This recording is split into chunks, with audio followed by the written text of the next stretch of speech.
Hi everyone, this is a village called Cavendish. I'm just going to show you. It's a proper old English village, you know, with the school, there look, and then you've got the green and all that sort of stuff here. Just going to show you something. That's coming here to see someone that's a very, very, very, very special man and his very special wife.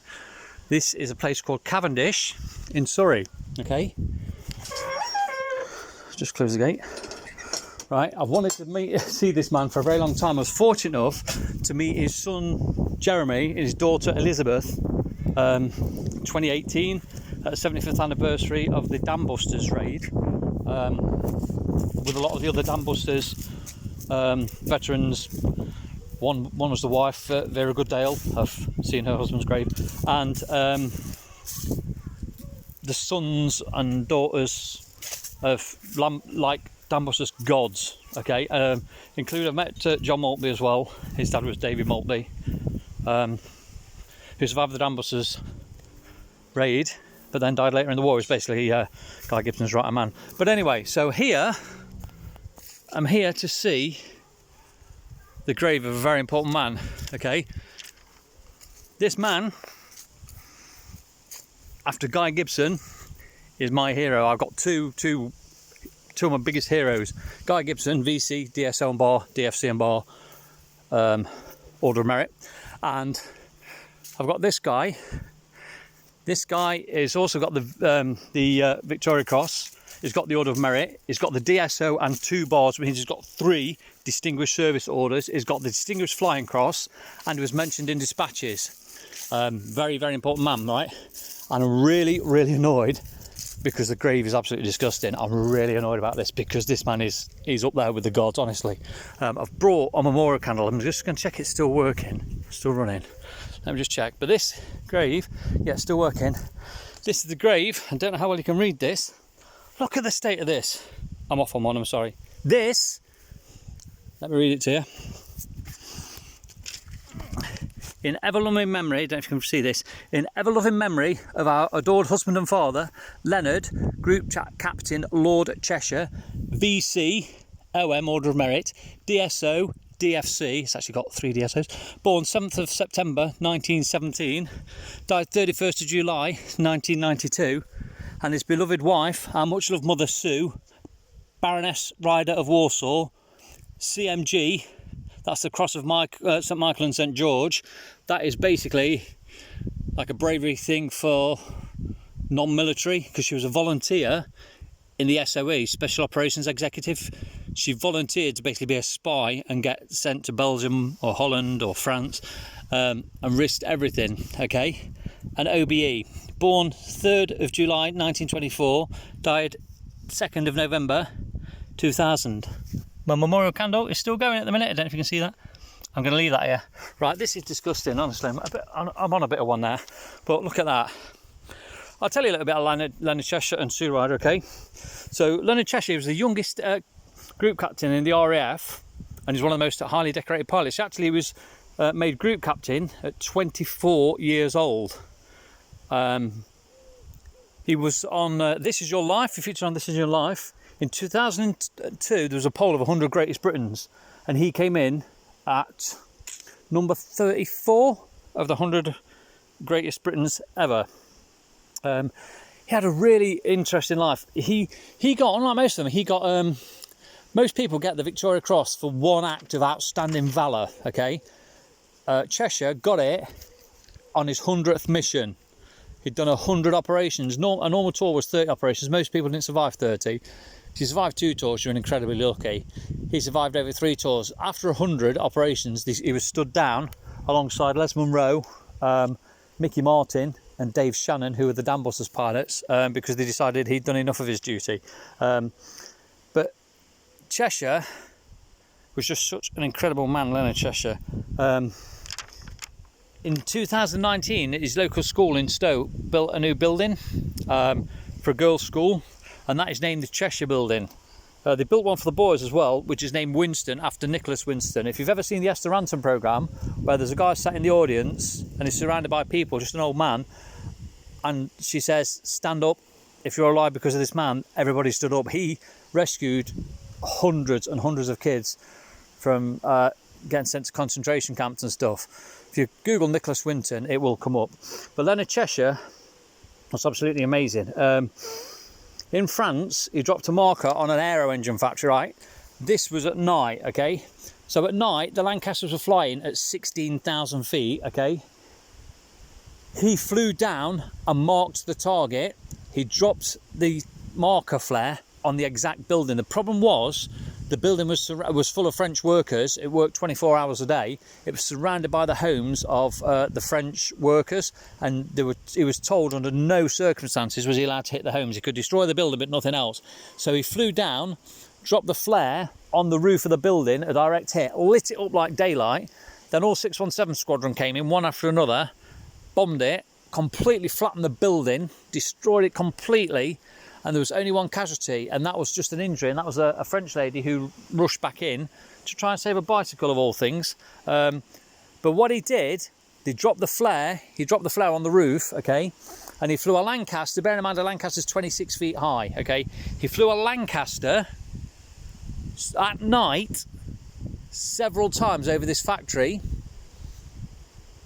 So obviously, a Lancaster 4 Merlin engines is quite loud. He flew it at night over this factory at low level, okay, 3 or 4 times. So everybody in the factory went, "Whoa, what's that?" and ran out. 500 factory workers were saved because of his bravery. A Lancaster is 26 feet tall, okay. The dam busters flew at 60 feet. Leonard Cheshire, at night, flew 4 or 5 times over this factory at 20 feet. 20 feet. That's less than the height of your average house. Okay, that's how amazing this man was. So 20 feet basically, he dropped the marker and the building got destroyed. On the 25th of April 1944, he took part in an operation. There's just 4 mosquitoes, okay? He took part in an operation. He was one of 4 mosquitoes. There's 4 pilots, 4 navigators. It was described as a suicide mission. They said if anybody did miraculously survive it, they would end up as Luftwaffe prisoners of war. That was 25th of April 1944. A raid over Munich. Munich was heavily defended. Because it was right on the range of the mosquito, they couldn't fly around the aircraft defences. They had to fly directly through the aircraft defences, yeah? So they flew direct line, come what may, through all the defences to launch the raid. When they got back, they only actually had 3 minutes over the target. That's all the time they had because of the fuel. When they got back, they actually only had 15 minutes of fuel remaining. But basically, he survived it. On the 25th of June, he took part in the raids, the V1 raids. He had a Mosquito. Now, what was the Americans basically lent him a Mosquito, which was a single engine. He's used to flying like Lancasters and Halifaxes and Whitleys and stuff. And he flew a Mosquito, which is a single engine fighter, American fighter. It arrived that day from the Americans in a crate. He'd not flown a single seater since the beginning of the war, since he'd done his training.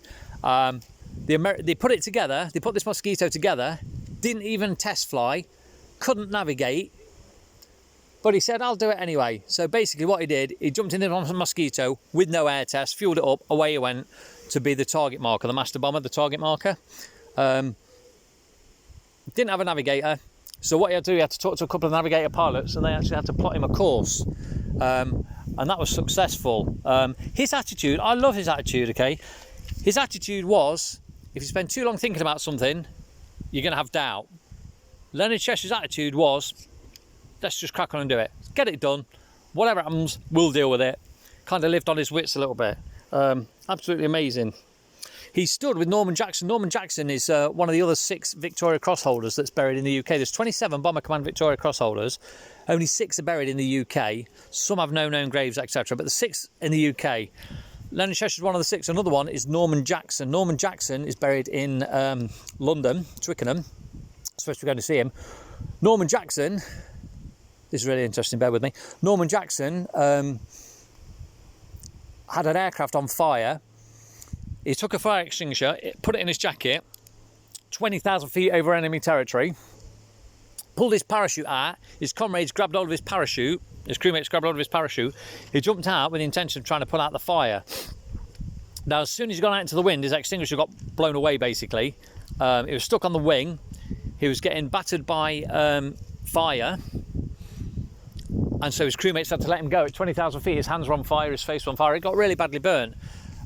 This is Norman Jackson. Got really badly burnt. So his comrades had to let go of him. And he fell to the ground with a burning parachute, but survived. He was really ill for a long time because of his burns.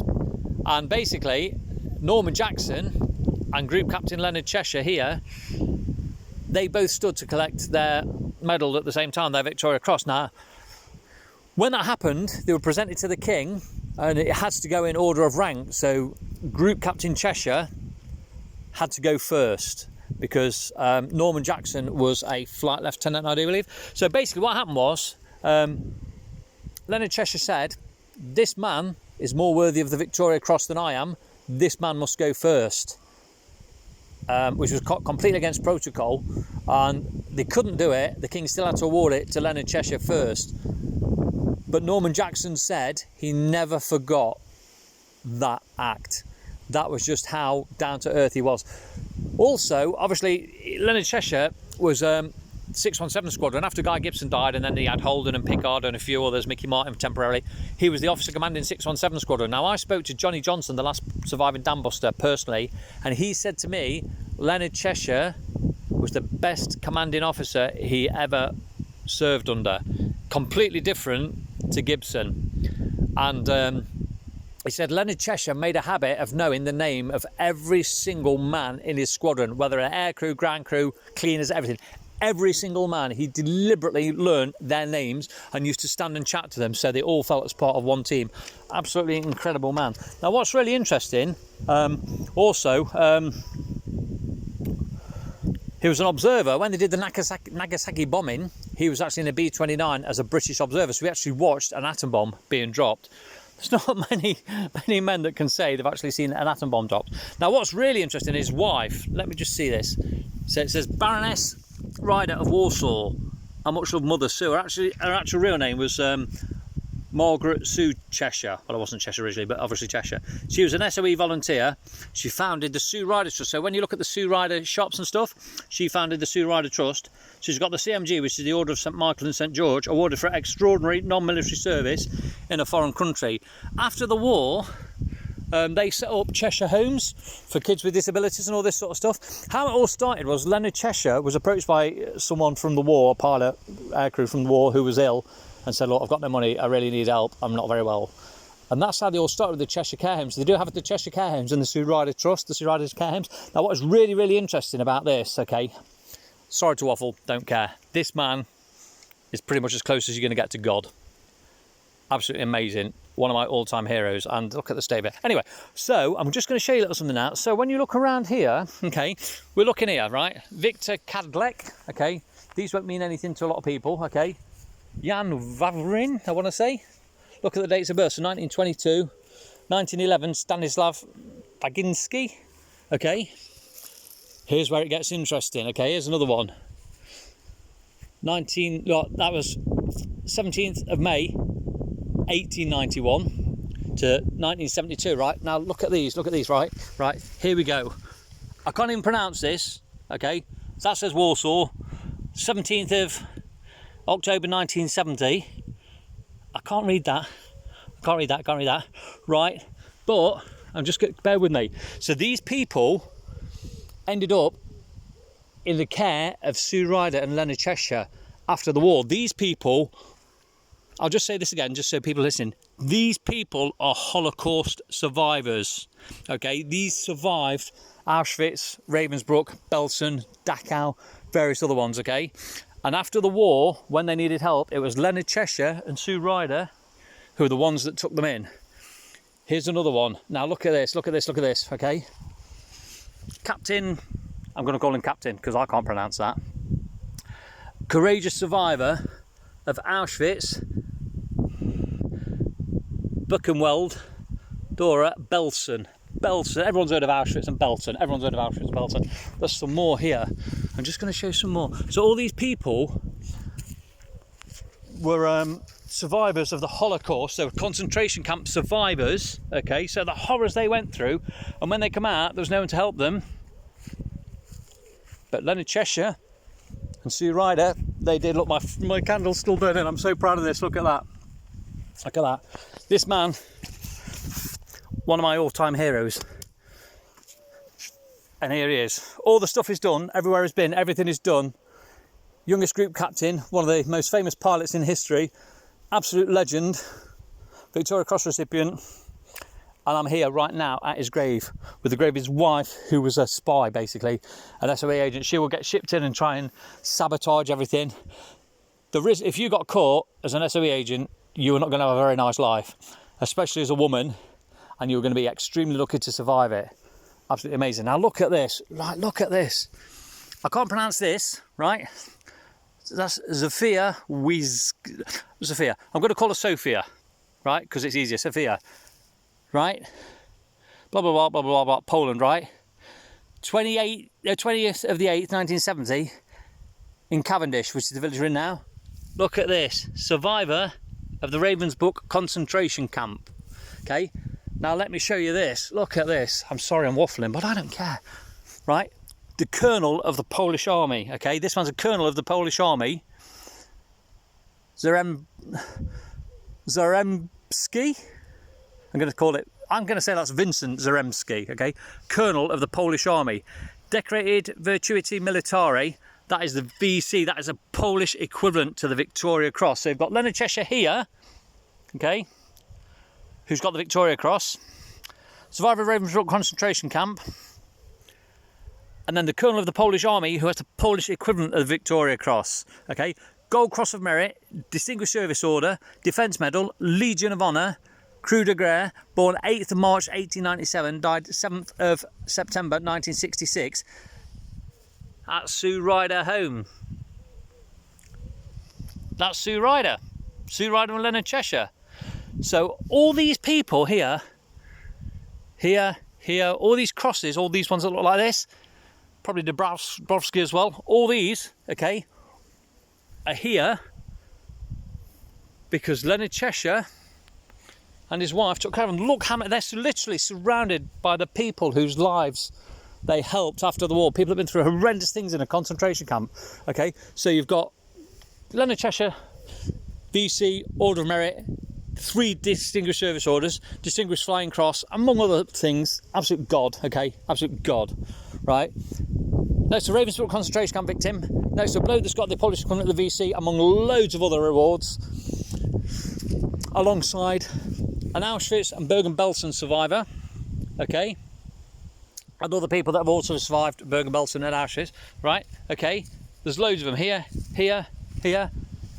Gabinski, this one here, but it goes back, look, here. These would have been concentration camp victims, I would imagine. Look at this. Look at this.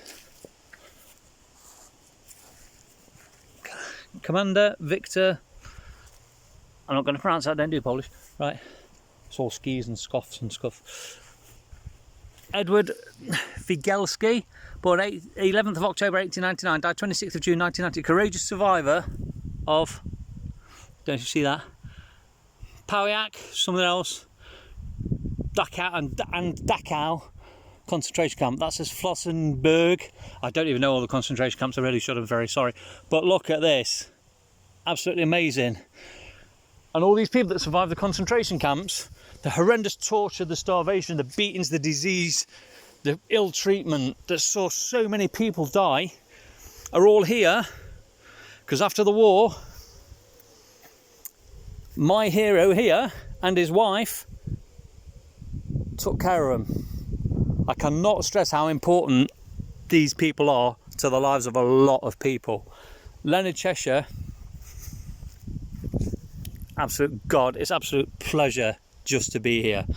My candle's still burning, I don't know if you can see this, look at that, that's going to burn, I think that burns for 24 hours. So at night, when all this cemetery is pitch black and deserted and everyone's home in bed, that's going to light up. That memorial candle, I've driven a long way just to come here to see this man, and it's an absolute honour and a privilege to be able to do it. I'm feeling a bit tearful, I'm sorry. It's quite emotional. I don't do emotion really, but this guy, I met his son and daughter. I would love to have met him. He died. The worst thing is, he died 1992 of motor neurone disease. The stuff he'd gone through, the risk he took, the stuff he saw and survived that he shouldn't have done. And then he dies of motor neurone disease, which is the most horrendous, horrific disease. You've got 5 years from diagnosis normally. What happens to motor neurone disease, for anybody that doesn't know, basically it's a muscle wasting disease. So all of a sudden you stop, every time your body starts shutting down basically, but your brain is still completely active. It's what Stephen Hawking had, Professor Stephen Hawking. He was the exception to the rule. He survived, I don't know, 26 years or 30 years, whatever it was with it. Normally 5 years tops. And your brain is still razor sharp like it always has been, but your body's just not doing anything. It's the most horrendous way to go. And this bloke deserved to have a long, peaceful life and a peaceful and tranquil death. But that is Leonard Cheshire, Group Captain, Lord. Absolutely amazing man. So I wanted just to be here just because he deserves it.